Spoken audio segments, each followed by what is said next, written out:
Assalamualaikum warahmatullahi wabarakatuh. Selamat pagi kawan-kawan pencinta buku dan pencinta ilmu. Apa kabar? Berjumpa lagi dengan saya Wiwin Eko Santoso. Ya, semoga teman-teman benar-benar sehat, baik jiwa maupun raga. Ya, dan sekali ini ya menyambung yang kemarin tanggal 30 Desember 2001 kita sempat membicarakan bedah mantra ya, mantra sirep Durjana. Jadi bagaimana mantra itu yang digunakan untuk menyirep penjahat itu kalau dia ingin berbuat jahat ke rumah kita, dan sudah kita bedah kemarin. Nah, kali ini kita akan membahas lagi sebuah mantra, tapi ini cukup spesial ya. Karena apa? Ini adalah mantra yang sebenarnya milik keluarga besar saya ya. Jadi ada sebuah mantra yang saya pertimbangkan ya, karena saya sendiri tampaknya tidak akan mengamalkannya atau menggunakannya atau memasaknya, maka dia sudah menjadi catatan sejarah saja semacam itu, atau dokumen yang berkaitan dengan ya keluarga dari pihak ayah saya, ya bapak saya, ya saya dapatnya langsung dari kakek saya waktu saya masih zaman sekolah dulu, dan saya catat di buku tulis ini ya. Itu dia. Mantra apakah itu? Namanya mantra Aji Pangeran Ulang. Aji Pangeran Ulang. Masih terkait dengan yang kemarin. Kemarin itu kita sirep untuk kaum Durjana, dia tertidur kalau dia berbuat jahat. Kalau ini masuk kategori sirep juga, ya, membuat ya tidak tertidur, cuman menjadi lemes atau lemah ya, menjadi lemah. Dan ini kata kakek saya itu bisa melumpuhkan hewan liar ya, seperti buaya, ya, harimau, juga melumpuhkan orang gila yang ngamuk misalnya, atau orang jahat lah apapun, yaitu dengan cara dibacakan mantra ini kemudian dilemparkan ke batu kecil ke arah hewan tersebut, maka hewan itu akan menjadi tidak bisa mematuk atau menerkam kita. Artinya lumpuh dan kena sirep. Nah, itulah maksud dari Aji Sirep atau Aji Pangeran Ulang dari kakek saya, ya. Nah, saya waktu itu disuruh ya dongak ya untuk mencatat, dan dia mendiktekan. Saya pikir saya akan mendapatkan suatu ilmu istilah dia, yang jadi ternyata tidak ya, harus saya masak juga, tapi saya harus mencatatnya waktu itu ya berupa mantra ya. Dan mantra ini saya cari di dunia maya, mungkin di dunia maya yang tidak ada, tapi mungkin di arsip-arsip mungkin ada ya, atau naskah-naskah yang berkaitan dengan japa mantra mungkin ada. Tetapi saya sementara ini mencari di dunia maya, itu nggak ketemu mantra ini. Tampaknya ini mantra yang terbatas ya, adanya salah satunya dari kakek saya dapatnya. Entahlah dari atas sisanya dan atau tersebar kemana, nah itu tidak tahu saya ya. Saya belum melacak dan tidak melacaknya sampai sekarang. Nah, seperti apa mantra itu? Ya, kita baca pelan-pelan ya. Mantra dari kakek saya itu atau mbah saya, Mbah Bambang Hadi Suryo ya, bapak saya, ayah saya itu tinggal di Purworejo ya, daerah Bruno ya itu ya. Nah, waktu itu saya dikasih ini ya, suruh catat dulu waktu itu ya. Bacanya Aji Pangeran Ulang, yaitu bunyinya Bismillahirrahmanirrahim. Ajiku Pangeran Ulang, tak kebat bayu-bayumu, siro tunggak aku gagak, kem dingkem, sep sirep, sirep kersane Allah subhanahu wa ta'ala, la ilaha illallah Muhammadar Rasulullah. Nah, jadi seperti itu saja mantranya, pendek sebenarnya. Pendek. Kemudian, nah ini baru mantra dan ya termasuk karya sastra. Nilai sastranya ada, tapi belum punya daya. Sebatas indah sebagai karya sastra ada. Ya, seperti bunyi siro tunggak aku gagak. Nah, kan asik itu ya kedengarannya ya.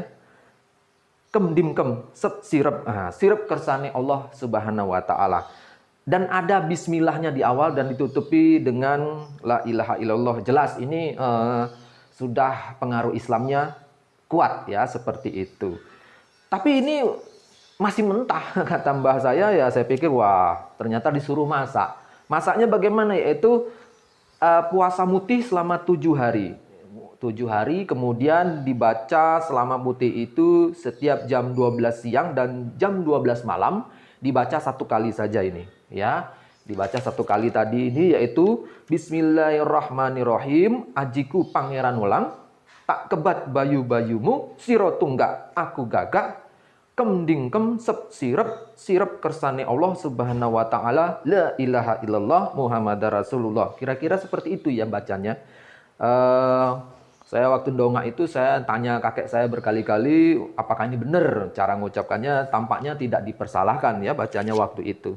Yaitu tadi khasiatnya untuk melumpuhkan hewan liar. Jadi kalau misalnya dibayangkan, misalnya saya punya ini, haji ini, maka saya bacakan mantra ini, saya jalan ke sungai atau ke hutan, maka kalau ketemu buaya atau harimau ya tinggal dilemparkan pakai batu kecil. Tapi repot juga ya harus ada batu. Mungkin hanya dibaca saja bagaimana. Yang kakek saya bilang pakai dilempar batu. Ya dilempar batu, ambil batu dulu dibacakan mantra terus dilemparkan. Ke orang gila juga begitu katanya, biar sembuh orang gilanya atau tidak menjadi ngamuk. Ya itu dia.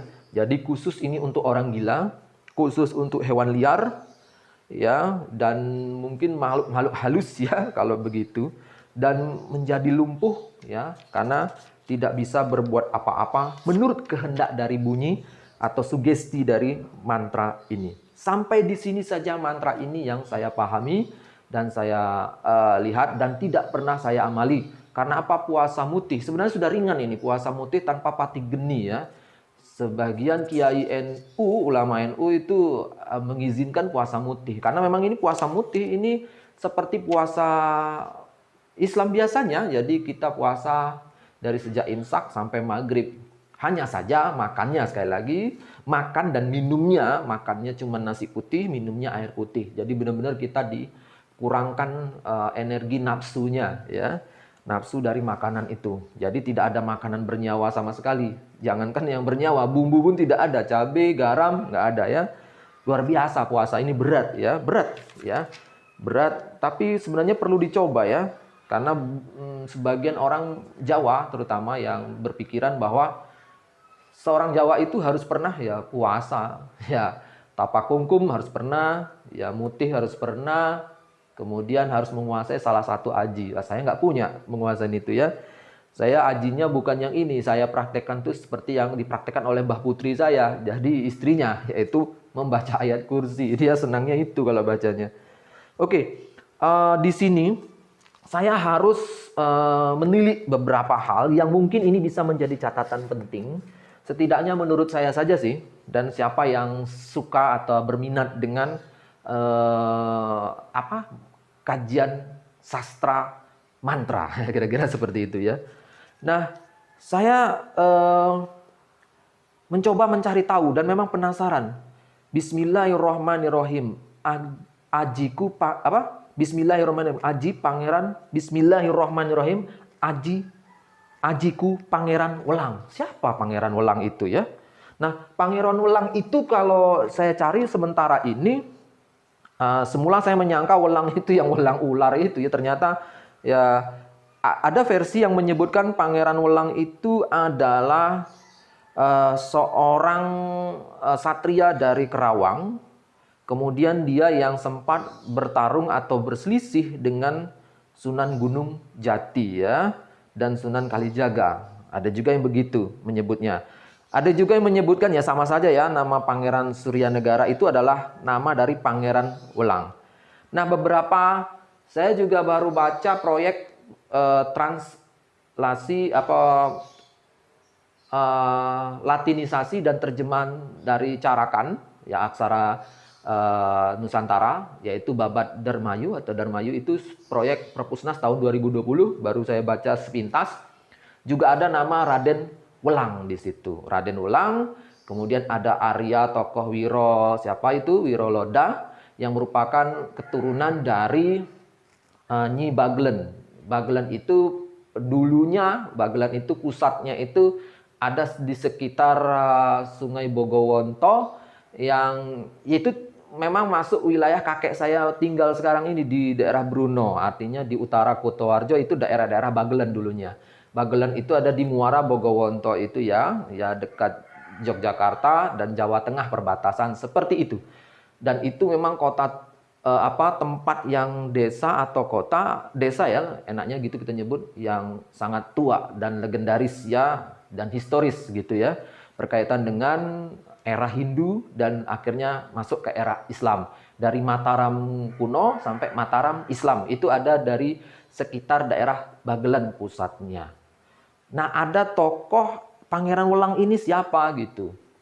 Kalau Pangeran Welang ini yang saya baru tahu tadi itu ada versi menyebutnya dia adalah seorang satria dari Kerawang. Ceritanya itu tidak jauh dari kaitannya Islamisasi yang ada di Jawa Barat ya, di Jawa Barat. Terutama ketika Kesultanan Cirebon sudah menjadi wilayah Islam yang cukup mapan dan kuat ya. Nah, maka di situ Sunan Gunung Jati menjadi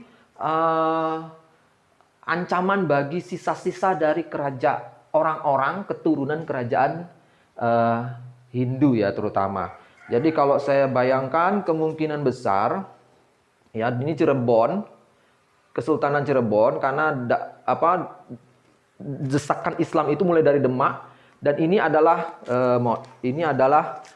ya kita lihat ini Galuh ya, daerah Galuh kerajaan tua, dan ini ada Pajajaran. Nanti Galuh ini ada Galuh Timur, Galuh Barat, makanya ada daerah tua seperti Sami Galuh dan seterusnya. Itu kita bisa baca di Jaljuni ya. Nah, ini pengaruh Islam Demak ke Cirebon. Nah, di Cirebon ada Kesultanan. Kesultanan itu ada tokoh namanya Sunan Gunung Jati. Nah, keturunan orang-orang Galuh, Pajajaran yang ditaklukkan itu banyak sekali oleh Cirebon. Salah satunya adalah ya kesatria dari Kerawang itu namanya Pangeran Welang. Dan dia berhadapan dengan Sunan Gunung Jati. Menurut historiografi tradisional, Babat seperti itu, ya. Sekali lagi, Babat itu bagian dari historiografi tradisional. Itu termasuk antara karya sastra dan sejarah. Sastra mistis dan sejarah legitimasi gitu ya. Dan ya campur aduk di situ antara mitos dan sejarah ya. Jadi kita harus jeli juga membacanya. Apalagi karya tulis berupa Babat itu seperti tadi yang saya sebut Babat Dermayu, di pengantarnya itu yang cetakan 2020 itu di situ ada pengantarnya seperti biasa dalam tradisi lisan yang dicatat menjadi babat atau serat itu, terkadang nama-nama tokoh itu tidak sesuai dari segi waktu, dan itu jumlahnya tidak banyak, bisa dilacak nilai historisnya, mana nilai mitologisnya, nilai mistisnya, seperti itu. Nah, Pangeran Welang ini adalah orang yang tidak mau ditaklukkan oleh Sunan Gunung Jati yang beragama Islam. Nampaknya dia adalah wakil atau kesatria yang masih beragama Hindu. Jadi dia tidak bisa mudah untuk ditaklukkan. Makanya ada beberapa versi cara menarasikannya, diceritakan dia berdiplomasi karena wilayah Kerawang ini termasuk daerah taklukan dari Cirebon, maka dia berdiplomasi supaya tidak ada serangan militer. Bahasanya halus banget itu ya. Jadi Cirebon ya. Ini Cirebon, kemudian di sini daerah Kerawang ya. Kerawang. Nah, di sini Sunan Gunung Jati ya, Sunan Gunung Jati, di sini Pangeran Welang. Nah, karena dia mencegah agar Cirebon tidak menyerang habis-habisan kepada Pangeran Welang dan tempat ini, maka dia berdiplomasi ke sana dan akhirnya diberikan istri atau perempuan. Kemudian Pangeran Welang berdakwah di daerah yang namanya Ajnapura ya. Ya mohon maaf kalau saya keliru, dan itu ada di sekitar Losari. Ya, mohon maaf ya, nanti kalau saya keliru tolong dikoreksi. Ya, mana nih tadi sudah saya tandai nih tempatnya. Ya. Seperti ini ya. Nah, ini. Ada nama daerah Cirebon, di selatannya Cirebon atau tenggaranya Cirebon ada namanya daerah Ajnapura. Ajnapura ada makam di situ yang sekarang disebut makam Surya Negara atau Pangeran Welang. Nah, dia dapat tugas berdakwah agama Islam ke daerah Ajnapura ini sebagai hasil diplomasi sekaligus dinikahkan dengan Nyimas Gondosari atau Gandasari bacanya ya, Nyimas Ratu Gandasari. Seperti itu. Itu versi narasinya begitu. Ada yang narasinya mengatakan, nah ini yang menarik. Ya, narasinya mengatakan bahwa Pangeran Welang ini ya itu orang yang sangat sakti ya. Bahasa sakti ini bisa kita rasionalkan, dia adalah punya pengikut yang banyak, masih punya pandai besi.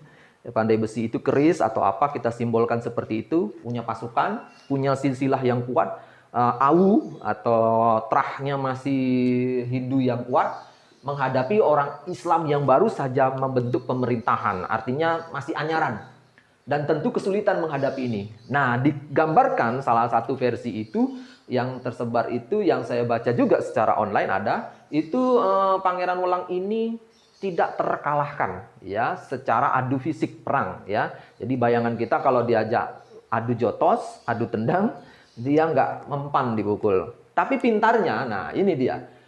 Sunan Gunung Jati memakai teknik ya kuncian. Jadi kalau tidak bisa teknik pukul dan tendangan ya submission aja, dikunci, take down kemudian dikunci. Kalau bahasa mixed martial arts ya, mixed martial arts ya, pertarungan campuran itu ya.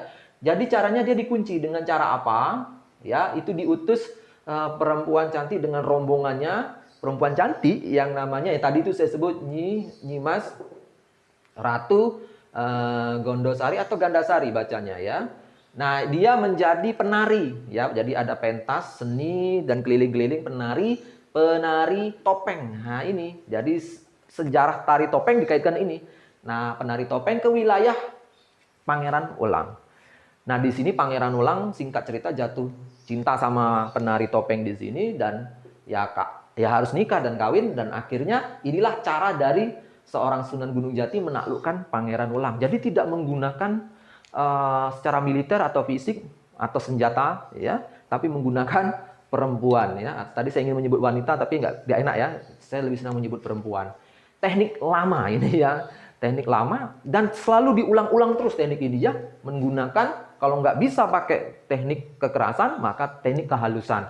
Salah satunya dengan teknik diplomasi ini. Nah, nanti dia berbalas diplomasi juga. Balas diplomasi, akhirnya Pangeran Welang menyatakan tunduk dan dia menjadi istrinya Gandasari, kemudian dia menjadi penyebar Islam dan makanya disebut sebagai penyebar Islam awal di daerah sekitar Cirebon, Tenggara dan seterusnya.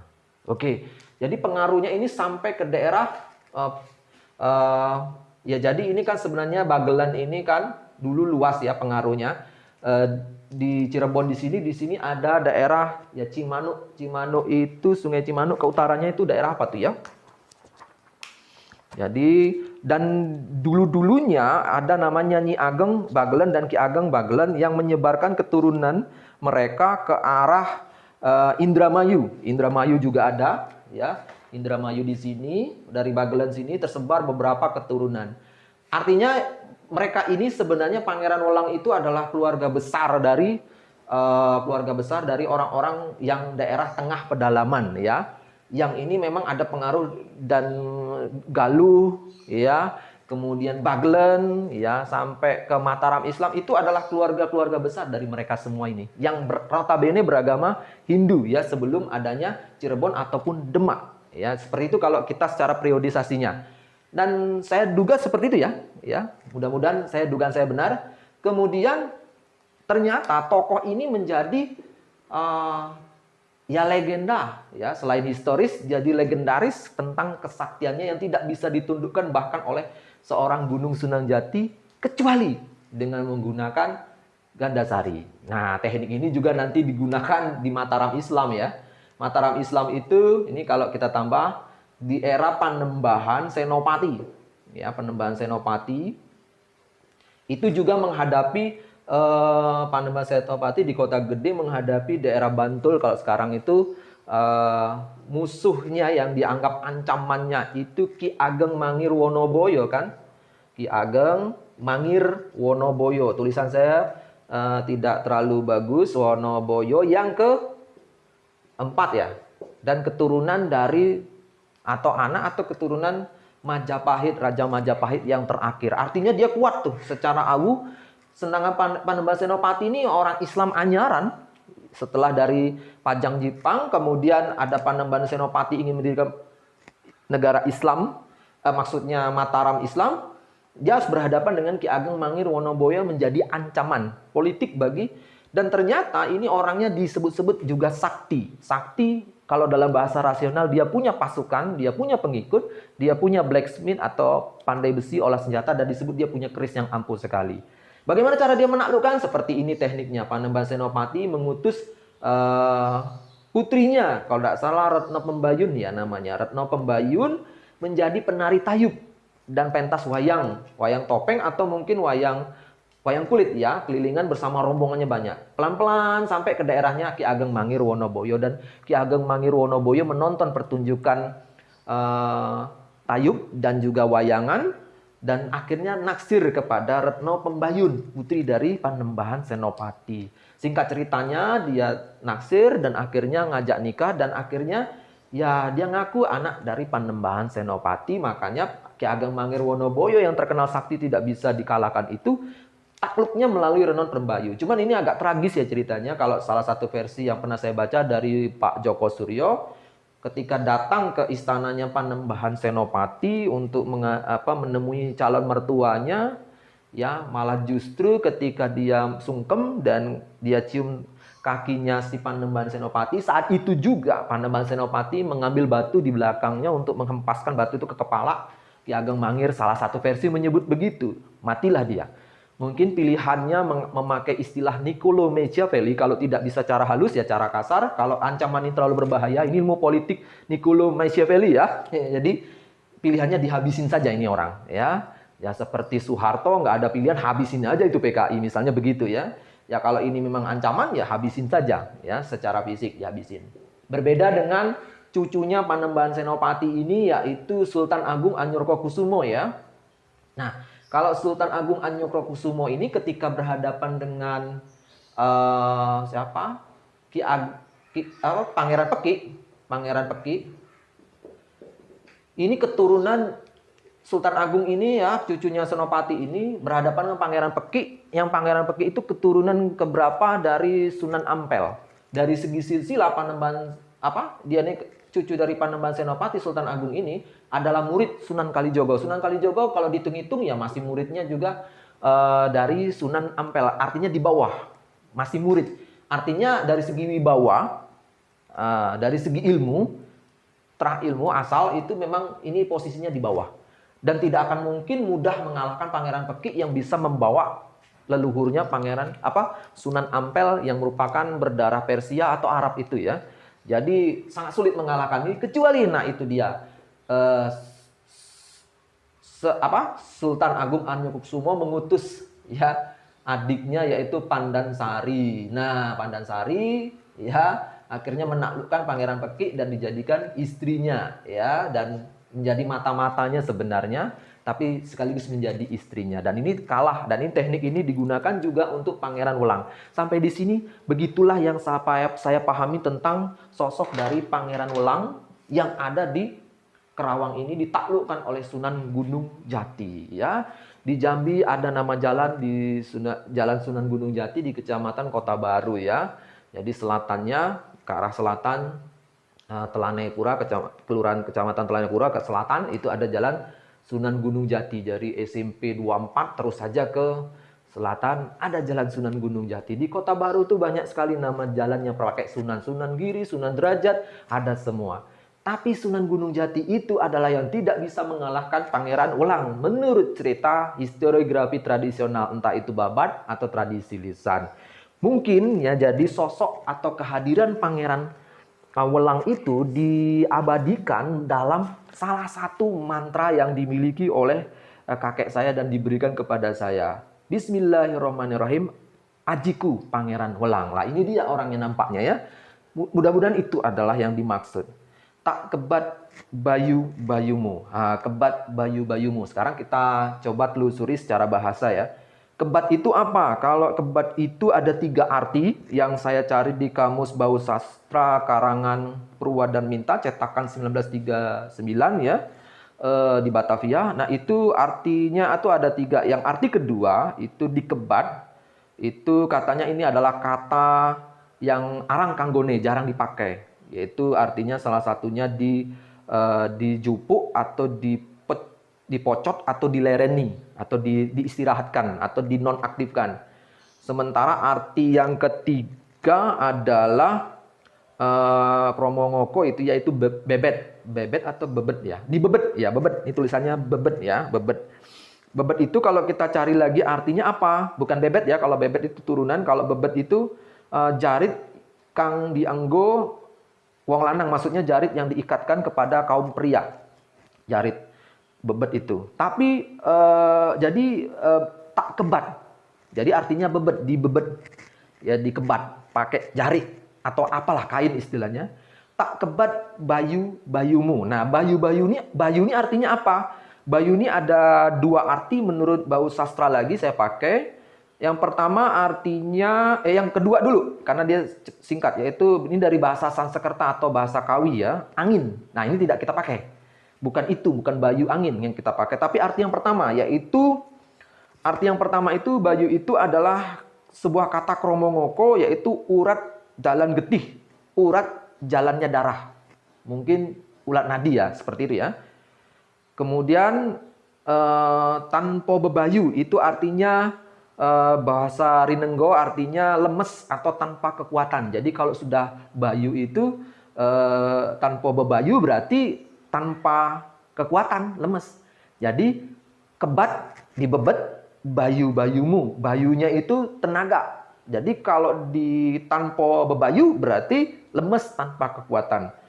Atau bebayu di sini artinya bahasa Rinenggo juga untuk aji pengapesan. Nah, jadi membuat orang lain jadi apes ya, jadi seperti itu. Nah, itulah terjemahan menurut kamus. Jadi kira-kira kalau tadi ajiku pangeran Olang tak kebat bayu-bayumu. Jadi tak bebet bayu-bayumu, tenagamu jadi lemes gitu ya. Terus siro tunggak, aku gagak. Tunggak itu kayu, dia diam saja.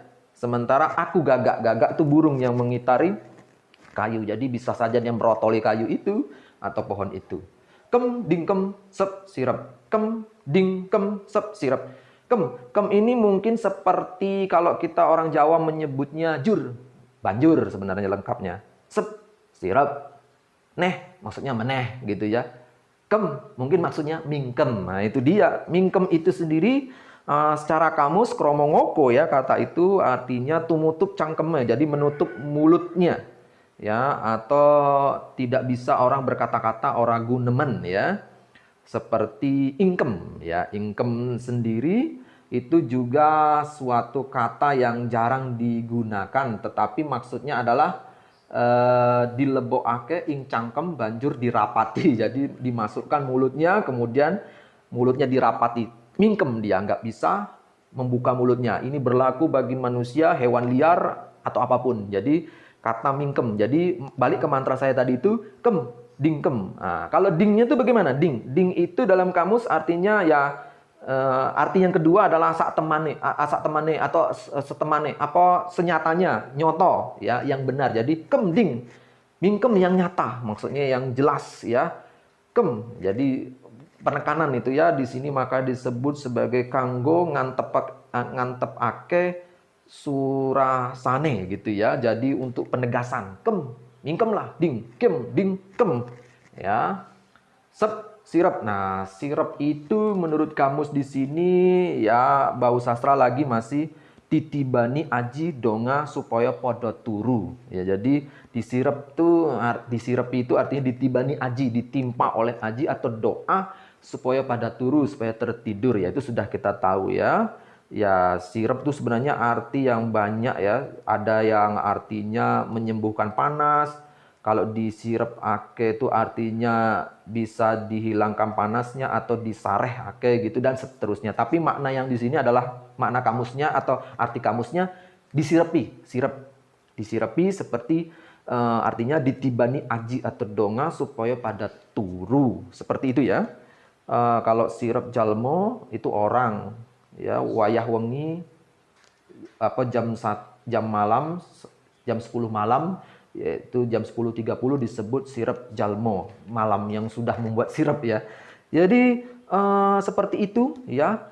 Jadi sirap kersane Allah. Jadi sirapnya tertidurnya itu karena kehendak Allah Subhanahu wa taala. Jadi di kehendak Allah kita ucapkan, padahal itu sudah kehendak kita, dan berkat la ilaha illallah Muhammadar Rasulullah. Ya, waktu sudah 30 menit. Jadi itulah mantra yang pernah ada dan diajarkan atau didiktekan kepada saya dan saya catat, dan ini menjadi hanya sebuah pengetahuan, bukan sebuah pengalaman yang pernah saya praktekkan. Begitu ya untuk sementara ini. Jadi sekali lagi mantranya adalah Bismillahirrahmanirrahim. Ajiku pangeran welang, tak kebat bayu-bayumu, siro tunggak aku gagak, kem dingkem, sep sirap kersane Allah Subhanahu wa taala, la ilaha illallah Muhammadar Rasulullah. Oke, kalau saya ada yang kurang tentu saja tolong diperbaiki, dikoreksi. Dari saya itu saja. Terima kasih. Assalamualaikum warahmatullahi wabarakatuh.